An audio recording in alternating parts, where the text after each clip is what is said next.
Europe আমেরিকার বাইরে গিয়ে এশিয়া, আফ্রিকা ও মধ্যপ্রাচ্যে পণ্যের বাজার খুঁজে বের করতে ব্যবসায়ীদের তাগিদ দিয়েছেন প্রধানমন্ত্রী শেখ হাসিনা। এ লক্ষ্যে বিদেশি রাষ্ট্রের সঙ্গে অর্থনৈতিক কূটনীতি জোরদারে নজর দিচ্ছে সরকার। জাতীয় রপ্তানি ট্রফি 2021-22 প্রদান অনুষ্ঠানে এসব কথা বলেন সরকার প্রধান। সরকারের লক্ষ্য 2030 সালের মধ্যে রপ্তানি আয় $100 বিলিয়ন উন্নীত করা।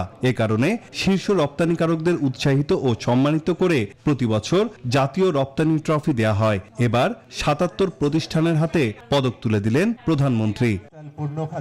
ট্রফি বিতরণ শেষে প্রধানমন্ত্রী বলেন, বিশ্বব্যাপী নানামুখী সংকটের মধ্যেও দেশের অর্থনীতিকে সচল রাখার চেষ্টা করছে সরকার।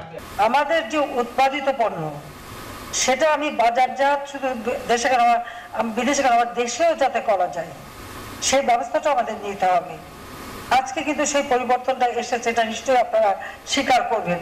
আপনাদের অনেকেরই পণ্য এখন সে গ্রাম পর্যায় পর্যন্ত চলে যায়, গ্রামেই বিক্রি হচ্ছে অনেক পণ্য।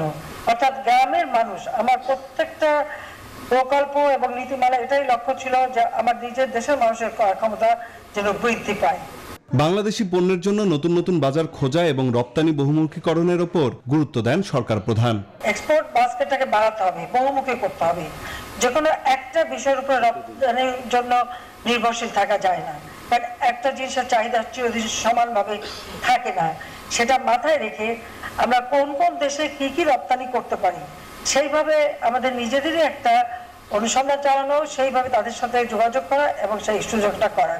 প্রধানমন্ত্রী বলেন, দেশের 58 জেলা ভূমিহীন মুক্ত সকল মানুষের জন্য আবাসন নিশ্চিত করা হচ্ছে। ভবিষ্যতে বাংলাদেশে কেউ আর অতি দরিদ্র থাকবে না।